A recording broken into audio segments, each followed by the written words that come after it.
And welcome to our fourth and final episode with Kevin Fisher from Ark Discovery International, found at arkdiscovery.com. And today we're talking about something we haven't talked much about on Shabbat Night Live, so we're very glad you're here. We are talking about the Ark, which is Noah's Ark. We usually talk about Ark of the Covenant. We talked about that on the last episode. Now we're going to get into Noah's Ark. So tell us all about Noah's Ark, where it was found, all the fascinating details around it. Yes, this is the site, again, found by Ron Wyatt. In 1977, he went out there and God helped him locate it. He prayed and God, did help him find it. It had been shown in Life magazine previously, but in 1960, but it was kind of cast aside and not enough attention given to it. But we're going to head out there and take a look at the real site. All right. Now, this is the first thing I found fascinating, that we always assume it's on Mount Ararat, but it's not really Mount Ararat, and I'll let you give the detail on that. Yes. The Bible says the ark came to rest on the mountains of Ararat, mountains plural, and Ararat. Now, the name Ararat is the name of an ancient country called Urartu. And so the ark was to come to rest in the mountains of this ancient country of Urartu. And that is where it was found. It was found within the borders of the ancient country, covering Turkey, Armenia, and edge of Iran. So it is in the correct location according to the Bible. All right. So with our slides here, our first slide, we're starting out in Istanbul. Usually if you're coming from America, you'll fly into Istanbul. And one of the nice sites to go to is at the Hagia Sophia Mosque. It was originally a Christian church, built in the 6th century, and for 1,000 years, if you can imagine, for 1,000 years, it was the largest Christian church until the Vatican was built. But it's great to go inside of that. And then the next day, you fly out to eastern Turkey, and here we see the famed Mount Ararat in the distance. There's no clouds. Usually it's enshrouded by clouds. And there's no ark there either. No. The ark's there, just a lark. Oh. But a lot of false stories. And as Ron White would say, that would muddy the water. When these false stories, one after another, over there on Mount Ararat. But that's one of the last places. Here's a close-up of the mountain peak there, very tall, 17,000 feet high, but it's a post-flood volcanic mountain. You see all these lava flows coming out from it. And so it's one of the last places you would want to look for Noah's Ark. So now people assume, they go on the assumption that, well, it's a tall mountain, there was water all over, it was the first peak that appeared, and therefore that's where it is. Yes, but that's a wrong assumption. Also, it's hard for a boat to come to rest on a conical shaped mountain. It's just, you cannot move over and become lodged in it. Not to mention the fact it was post-flood. Yes, post-flood. Didn't exist right at the time of the flood. And a volcano that would have obliterated anything with lava flows and etc. So Genesis 8:4, the ark rested upon the mountains of Ararat, the mountains plural, and we said Ararat is a name of an ancient country called Urartu. And in Encyclopedia Britannica, the name Ararat, as it appears in the Bible, is a Hebrew equivalent of Urartu, ancient country of Southwest Asia, mentioned in Syrian sources from the 13th century BC. So again, Urartu, I stayed at the Urartu Hotel my first visit out there. So they're still using the name out there in eastern Turkey. So if you drive from that town, Dagobazit, is about a town of 50,000 people there near the Ark. But if you head about 10 miles away, you'll see a road sign, the only road through the area. There's a road sign that says Nuhan Gamishi, 5 kilometers, or Noah's Ark, or Noah's Big Boat, is up the road here. So this is a government-erected road sign acknowledging Noah's Ark is up the road. And so here's another angle of the sign, and the mountain in the background there is where the Ark is located. This is sedimentary Cretaceous water-laid rock. This is not, volcanic mountain that came up afterwards. This is rock from the time of the flood. And from that vantage point, using a zoom lens, I was able to capture on the left here, left center, you see the Ark formation that kind of flat area. Oh, down below there, yes. Yes. Center left, okay. And to the right, and near the center, you see the roof of the Visitor Center at Noah's Ark. In 1987, there's a Visitor Center was dedicated and built commemorating Noah's Ark National Park. So, you know, the government has acknowledged this as the place for Noah's Ark. Now, in the 1st century, Flavius Josephus stated, its remains are shown there by the inhabitants to this day. So it was not hidden away in some glacier over on Mount Ararat. It was in an accessible location like it is today. It's about 6,300 feet up at the current location above sea level. So there are even inhabitants there even in Josephus's time. The locals there, there's a village right above the Ark here where they were probably hosting visitors, you know, coming to Noah's Ark. That may have been known as the Noah's Ark Village or something, you know, in ancient times. So here's another graphic of the Ark and a rainbow and the visitor center to the right behind the trees.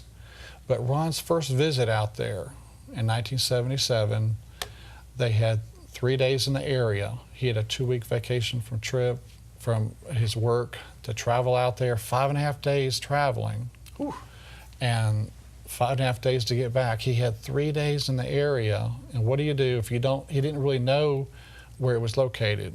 The 1960 group couldn't tell him. All they could tell him was it was on a mountain range and there was Mount Ararat in the distance.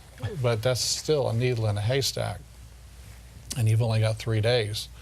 So he and his sons prayed, and they hired a taxi. They prayed that God would show them a sign. And when they started driving down these roads, after a while the taxi stalled. It stopped. And they got excited. They said, hey, this may be a sign from God. And they put a pile of stones next to the road there. Smart. Yeah.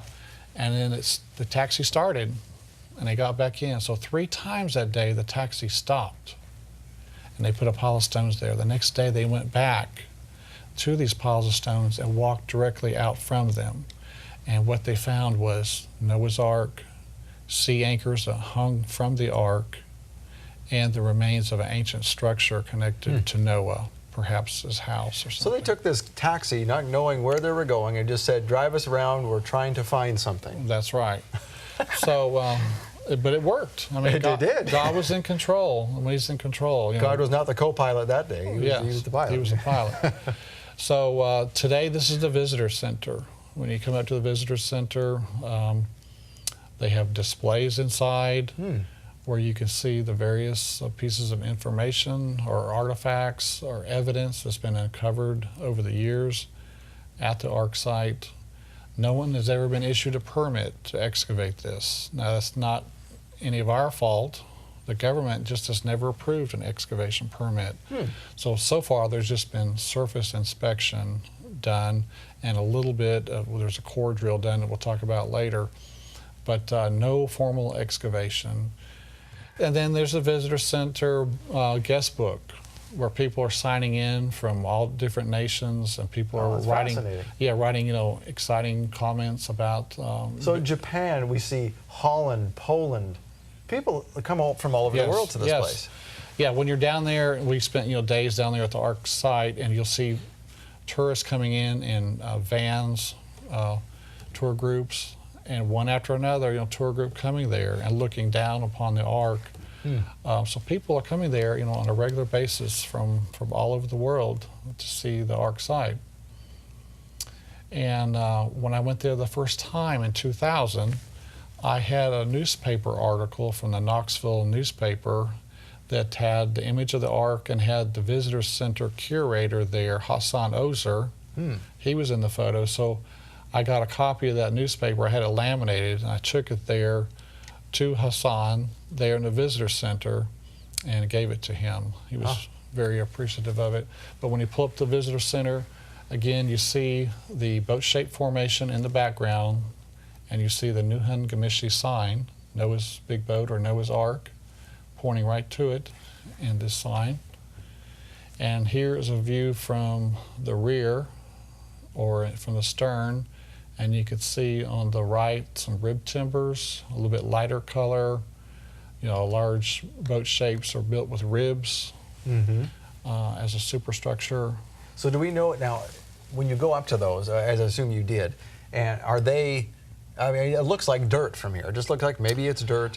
Now, there has been some dirt that covered it. It was moved down to its current location in a mud and lava flow at some point. It was originally came to rest up higher on the mountain and was pulled down to this spot and was actually impaled on a rock outcropping that kept it from going further down the mountain. It would have been destroyed if it had been pulled further down.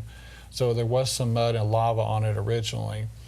But God has been bringing it up out of the ground or dropping the sides around it. Because when it was first found in 1960, the ground level around it was up to the edge of the boat. And you could just see the shape on the surface. Right, you could not see these nice rib timbers on the sides.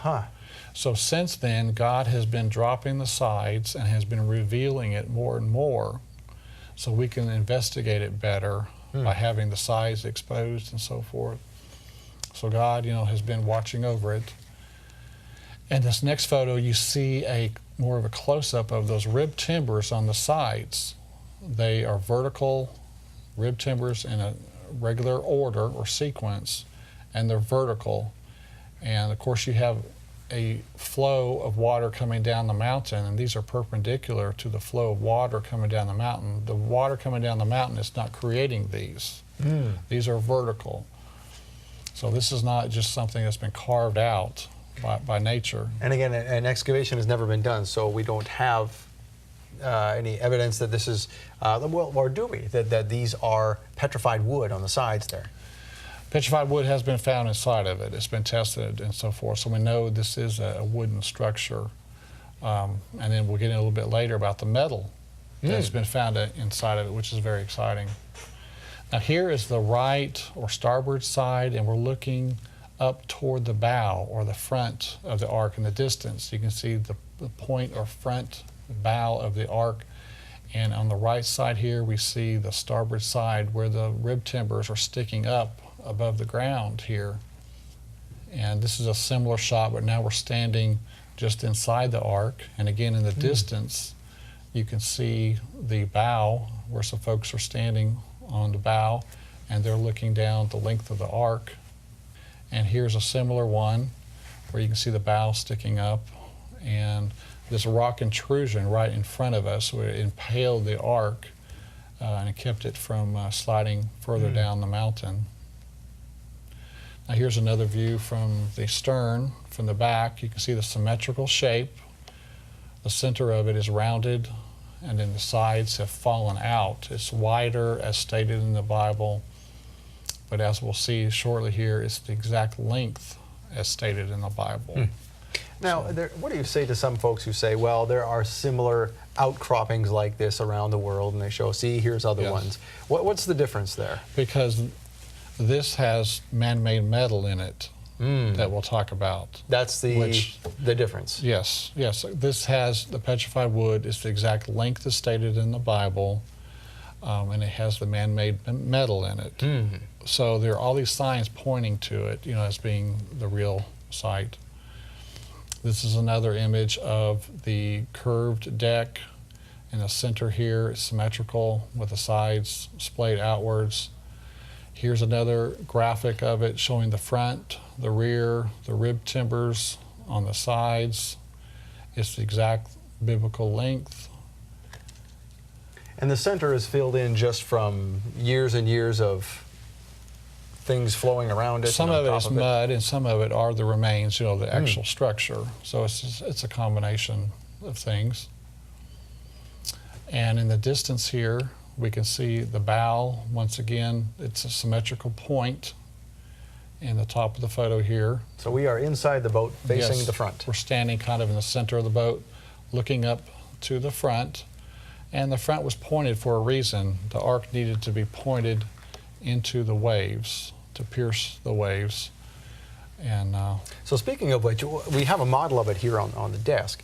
And some people might say, well, 6,000 years ago, they didn't have boats like this. Noah's Ark was just a big block, square. So what do we say to that? Well, I think God helped in the design and probably told Noah how to build it. It's in a 6-to-1 ratio like modern ocean liners today.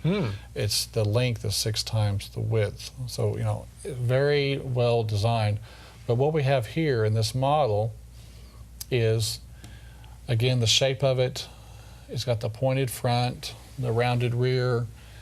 It has these, off the front of it, these anchor stones that we'll see shortly. These created weight and resistance on the front when the ship was in the heavy waters, and would allow the wind and the waves to push the rear into line with the oncoming waves. This would shift over, the rear would shift, and the front would be pointing into the waves that were coming in. And so the anchor stones were very important. We'll see that a little bit later, where there were these large stones, some of which are 10 feet in height, had holes drilled through them, and ropes through the holes, and then they were attached to the front of the ark. So we see the pointed bow. It's there for a reason, so that the front would pierce the oncoming waves. And in our next photo here, in the distance, you see a large round hole. This is where the 1960 group, they put some dynamite in there and blew out the side of the ark.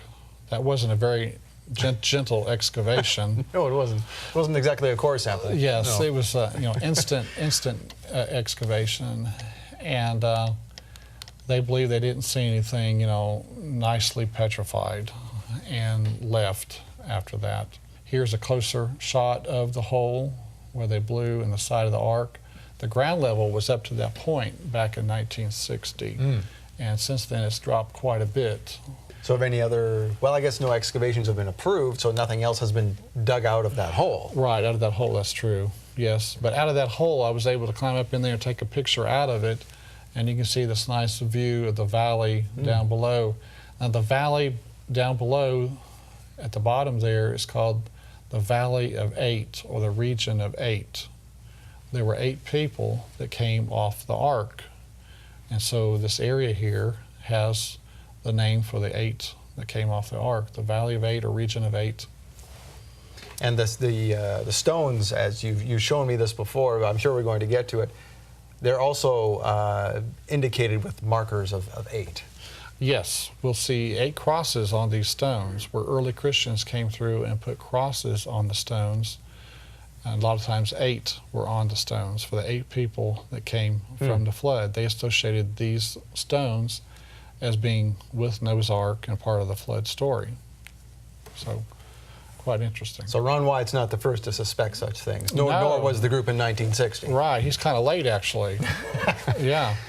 And again, here is a side of the ark. We can see the rib timbers, the vertical rib timbers on the side of the ark, which again showing a man-made design, man-made construction that would give it a lot of strength.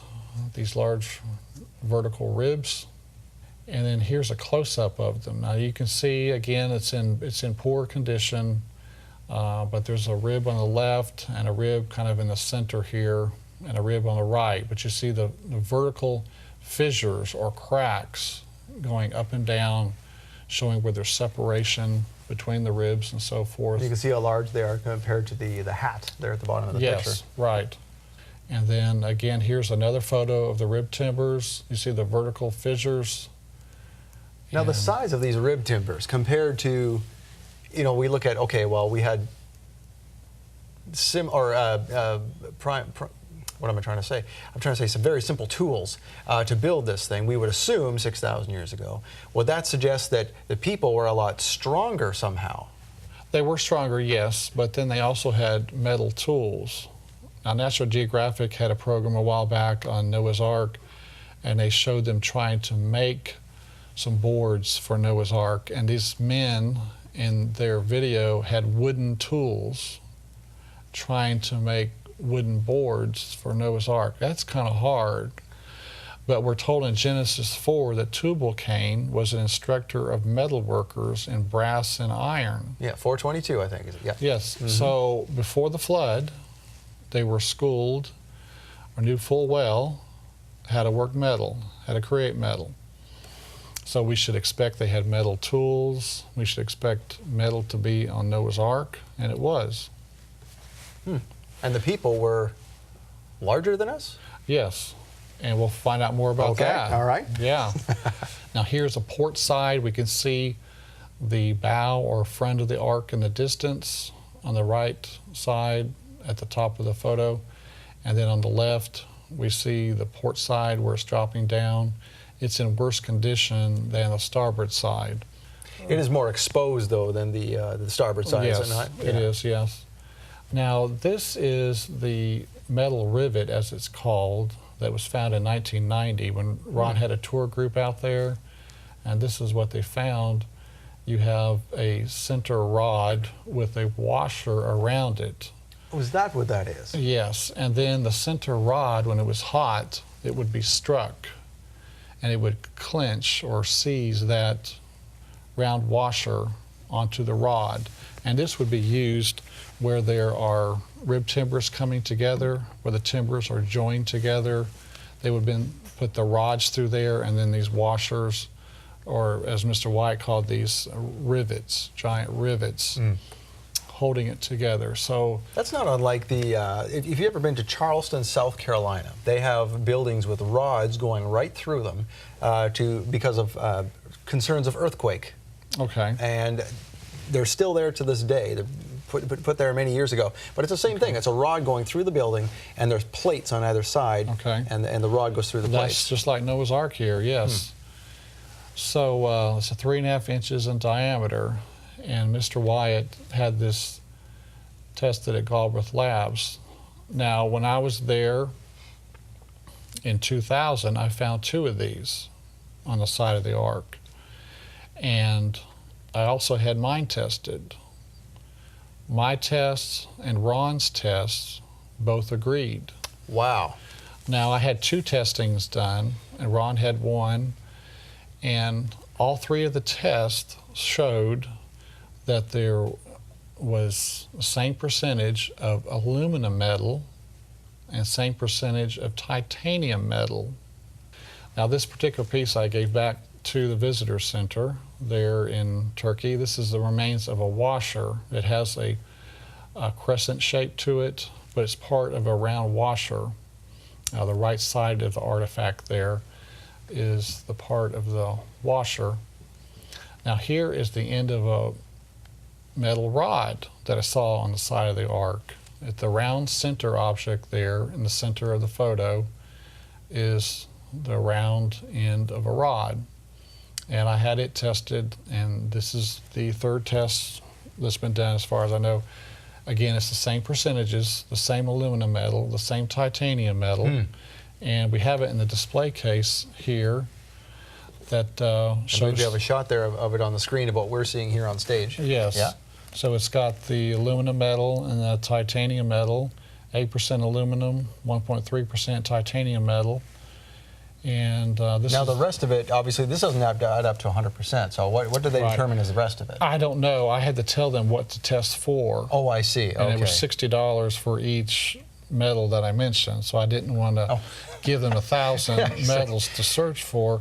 But so this is the end of a metal rod there. Noah's Ark, again, agreeing with what Ron found, agreeing with the other crescent shape that we found. And I found these on opposite sides of the Ark, on the outside of the Ark. So 2 different areas, plus wherever Ron found his. So 3 different areas, the same metal composition of the same man-made metal.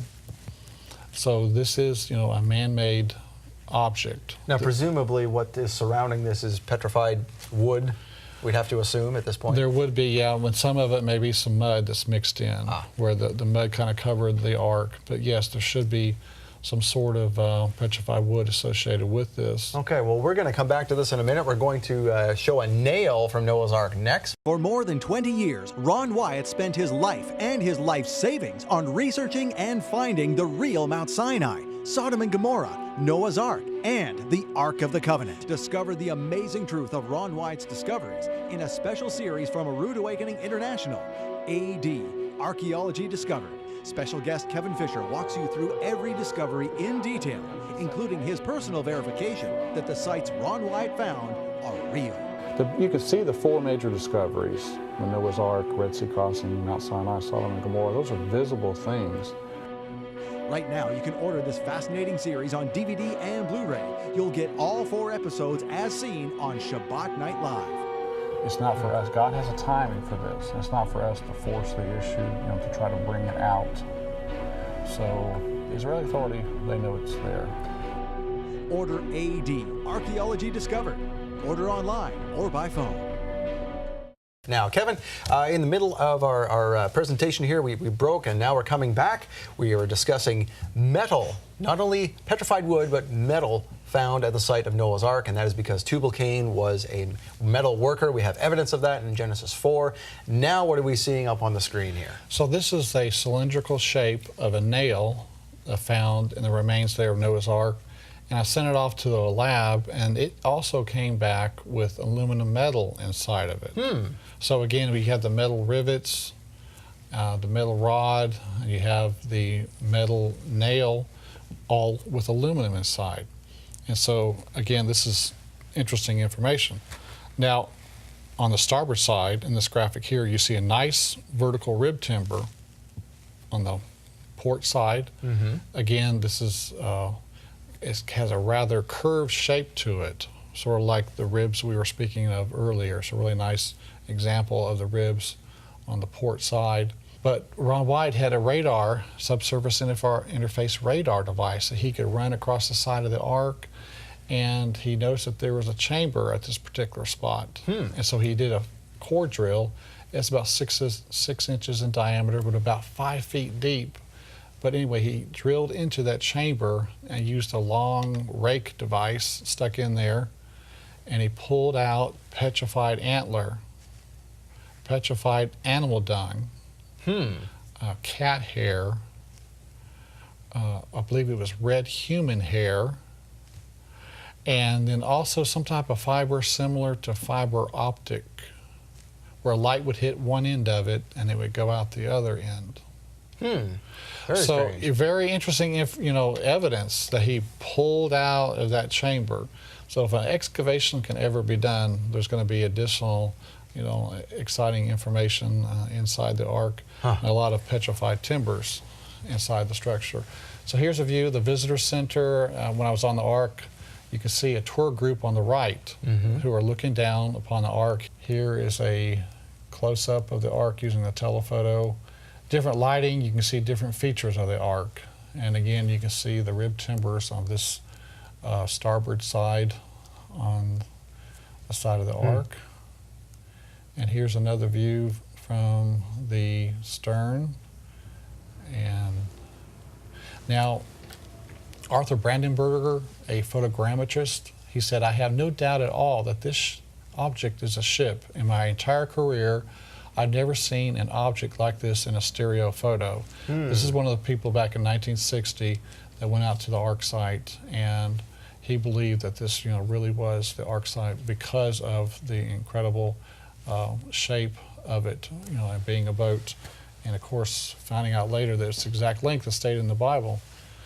So Dr. Salih Bayrak-Tutun, he is a geologist there in Turkey, and he believes fully that it is the Noah's Ark site. He said it's a man-made structure, and for sure it's Noah's Ark. He's been on the History Channel talking about this Ark site. He also said, very similar to an Ark in the dimensions, the length, the width, and the height are very, very close to the figures given in the books. Such as, I don't know if the Quran does mention something about Noah's Ark, but of course he's referring also to the Bible.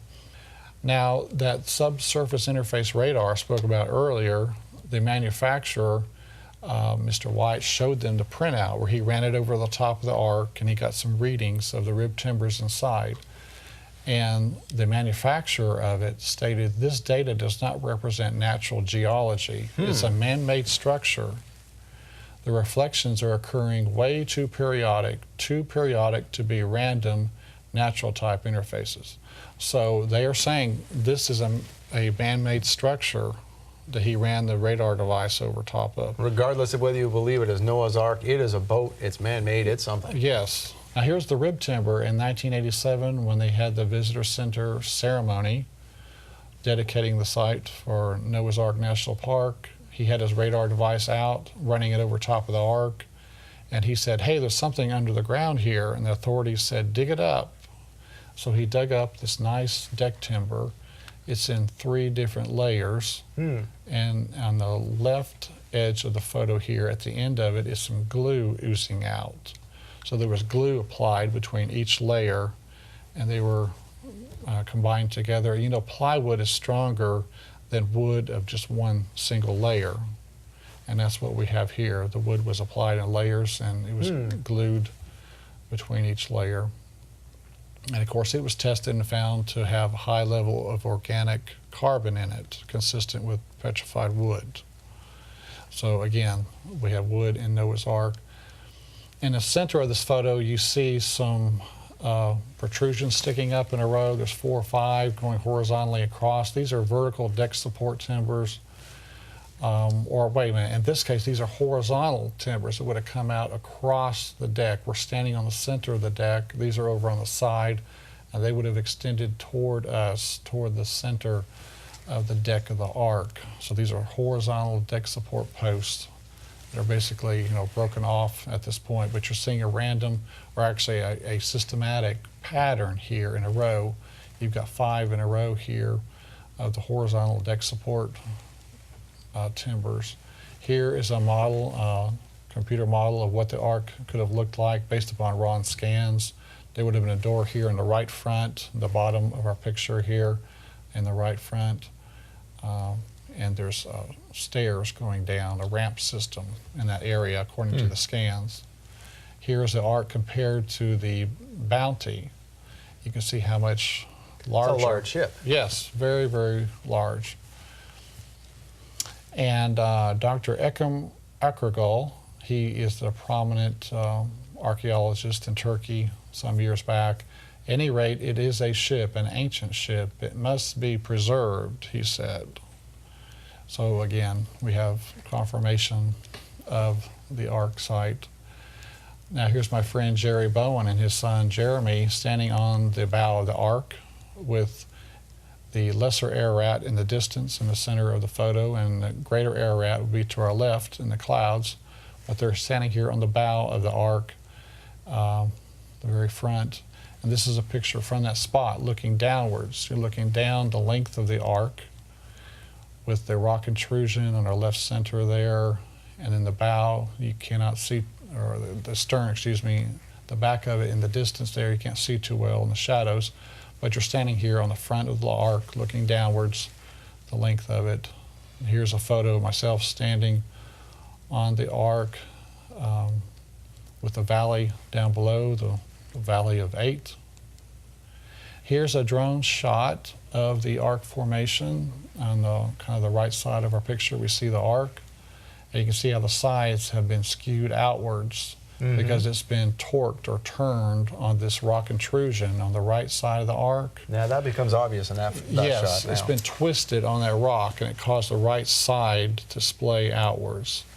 Now this is another picture from our drone of the Ark. You can see the symmetrical shape with the bow in the distance, and you see the nice curved center of the Ark and the sides and so forth. But we're heading away from Noah's Ark, and we're heading toward a village where these sea anchors were hung on the front of the Ark. Along the way, we see some of the little village structures, very primitive. And this is the village where the sea anchors are held. There, it's a village of Arzep, it's called. And here are some of the sea anchors. We can see some crosses carved on them. And there are 8 crosses typically on these? some of them, yes. Okay. Some have more, some have less, but some have the 8 for the 8 people that were on the Ark. Now, how many of these are out there? I mean, there's like 13. 13. So yes. there's something significant with these. Right, right. And this was a rather large one lying down, and at the top of it that we'll see, at the top of the picture here on it, there's some ancient writing which I believe they could not translate or decipher this. Some type of ancient writing. Now, how can we tell that these are anchor stones? We'll see here shortly. Some have the holes drilled in them that you can see. Now this one here, it has a nice large one in the center for Noah. The left bottom here would represent Mrs. Noah. Then there's 3 smaller crosses representing the 3 sons. And then 3 very small crosses representing the wives of the sons. Now this is a very large anchor stone. An author said that there's 4 feet of this underground. So if you combine it with 7 feet above ground, then you're talking about 11 feet, the length of this anchor stone. You see the nice hole drilled in the top of it where a rope would be pulled, and that would be attached to what I believe is the front of the ark. As we have on the model here. Yes, now, as we saw on the model. where did we get this idea that they were on the front of the ark? Where does this come from? If you look on Wikipedia, it's one source. Under sea anchor, you'll see that they are attached to the front of a boat, and it causes, when the waves come, it causes the rear to come in line perpendicular to the waves. It causes the rear to line up and causes the front, to be facing the oncoming waves. Even wind will do that. Wind will blow this around, and so the front's right into the wind, and it did that also with the waves. So this is a perfect design that God came up with. Now here's myself standing beside the large anchor stone. And here's a close-up. We can see Mount Ararat in the distance, and we can see that these holes are drilled out from opposite sides, and then the rope pulled through, a knot tied, and then the rope would be brought up to the front of the ark. Now over in the Mediterranean, of course, there are some sea anchors used there, but look how small they are. They're smaller because you were talking about smaller boats.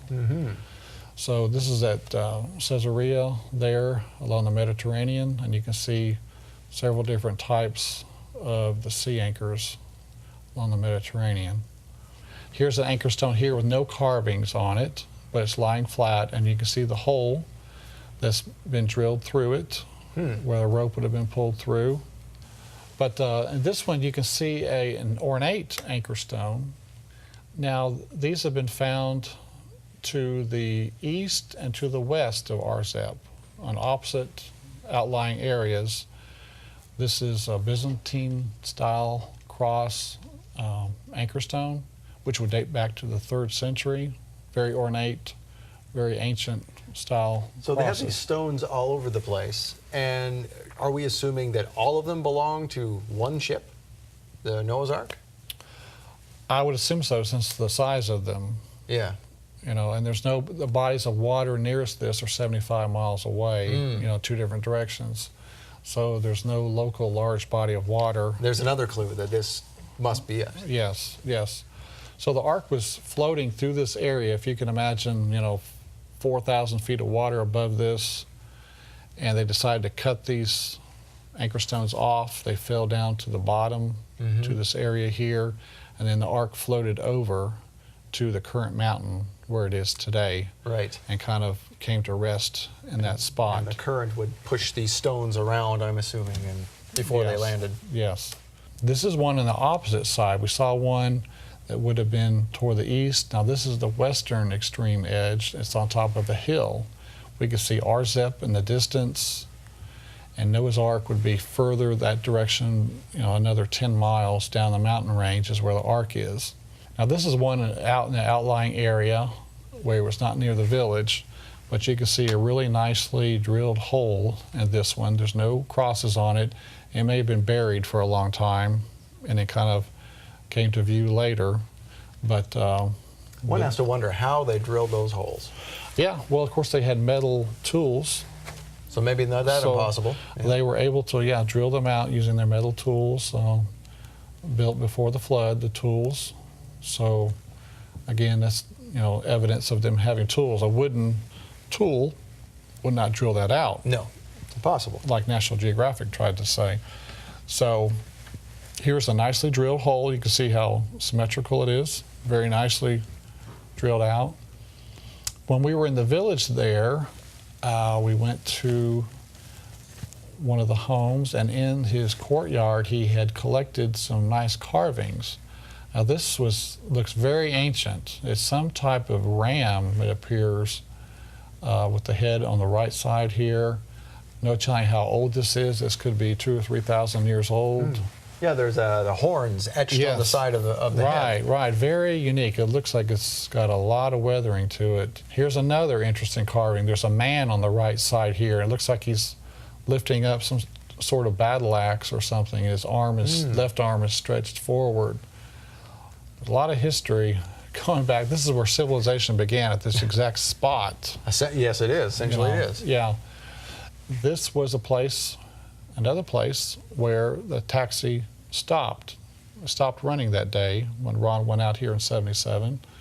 We saw the anchor stones where the taxi stopped, or the sea anchors, and now we have the remains of a building. The walls were higher when Ron first saw this in 1977, and he said that the windows were angled back. The sides of the windows were angled back so that light could come in better. And if you notice some castles or fortresses in ancient times, they would have angled side windows also, so they could shoot arrows out at a better angle out of the window. Yes. This way or this way. And so when I was there one time, I thought, I wonder if I could find some stones that were angled like Ron Wyatt mentioned. And so I found several of these 45-degree cut stones that would have been part of the windows, sides of the windows. Interesting. Going up the side of the window there. Oh, yeah. On either side, there'd be 45-degree cut stones, and that's what that is. Normally in a house, you don't have 45-degree cut stones. You've got square stones and so forth. So these would have been going up the side of the window frame to the right, to the left. So it validates the story right there. So again, this is validation of what he was saying, that the window openings were very unique, something you don't normally see. So Ron found a tombstone in front of this building, and it had a rainbow carved on it. And beneath that was a boat shape on a wave. And out from the boat were these 8 people walking. And the second most important person was a woman, because of her long hair. She had her head down and her eyes closed. And he took it to be that was Mrs. Noah's tombstone. Okay. And he showed this to someone later, and they came back and they paid a local $300 or $400 to dig up her sarcophagus. So they knew something was underneath here. Yes. And the sarcophagus that Ron heard was 18 feet long. So that would make her, approximately 16, 15 feet in height. Now, we know before the flood that they lived longer, and from what they've understood is that the oxygen level was higher before the flood. Perhaps there was a water canopy around the earth that protected them from UV rays. It's what they call the hyperbolic theory? That would give you, better strength, better growth, and so forth. And so these people, they lived longer, they lived larger, but because of sin, sadly, we've gone down in size. We live in an atmosphere post-flood that doesn't enable us to live longer. But before the flood, they were much taller, much larger. And Ron said that on Mrs. Noah was a golden bodice with jewels and so forth. Oh, so there was a skeleton there? Yes, there was a skeleton, and she had a necklace, and that he said that these were sold in the black market for $100 million. So... Not surprising, since that little pomegranate we saw in the last episode was $500,000. $500,000. Yeah. So anyway, this is the site of apparently where Mrs. Noah was buried, and there's some type of building there. And here we're kind of walking around the remains.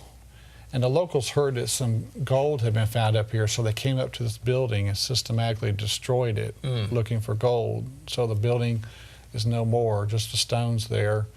But here we see a stone with a couple crosses on it, perhaps Armenian Christians lived here up until around 1915 or so before they were killed off. What became of that sarcophagus? It was hauled away. We don't know where it is. Yeah, all evidence was hauled away, sadly. So out from the house, up just above the house, we see the remains of fences, stone fencing. We're told that he practiced husbandry. Animal husbandry is one of the ways to practice husbandry. And so he had these fences, Noah did, in the area of this house or area of the structure where he was keeping animals. And we can see the fences in the background, once again, in the countryside. Now we're going further up the hillside. We're looking down toward the remains of that structure or house. And we can see Arzep in the left side of the photo, in the distance where the anchor stones or sea anchors are found. And we're going further up the hillside. We see the fencing going horizontally across the screen here as we're going up the hillside. But in the center of the photo, you see a large stone kind of standing by itself in the grass there. That's where we're headed. Here I'm standing next to it. This was an altar, Ron believed, that Noah used. Of course, if he was 16 feet tall, this would be perhaps chest high or, just above the waist slightly perhaps. This would be perfect for him to use. And if he offered a sacrifice here or they had a worship service here of some type, people could gather below and they could hear his voice really well, type of natural amphitheater. We can see the village of Arzep in the distance where the sea anchors are located. Here, standing atop the large stone, looking down in the valley below. And again, we can see the fencing going out where Noah practiced husbandry. And then here's a photo of a corral where the animals were held in here. They were going to be sacrificed. We believe that this is the area where the ark was found, and the remains of Noah, the remains of the sea anchors and so forth, and very exciting information. Well, thank you for sharing that. This is unprecedented information on Shabbat Night Live, so thank you very much, Kevin. Thank you. Appreciate I'm sure we have just scratch the surface here according to what I see on ArkDiscovery.com. That's right. So if you want to know more about Kevin Fisher and the Ark of the Covenant and Noah's Ark and Sodom and Gomorrah and all these wonderful things we've talked about on this series, go to ArkDiscovery.com. Check it out. There's lots of information there. And if you'd like to see more of what Michael Root has to say about these things, go to aroodawakening.tv. Michael also has teachings on Sodom and Gomorrah and Red Sea Crossing, and you'll see that a lot of these things all back up to Ron Wyatt. He had an amazing life and had amazing discoveries. So go and check out from both angles what Ron discovered. Thank you again, Kevin. Thank you, Scott. Appreciate it. Come and see us again. Thank you. All right, until next time, shalom on Shabbat Night Live.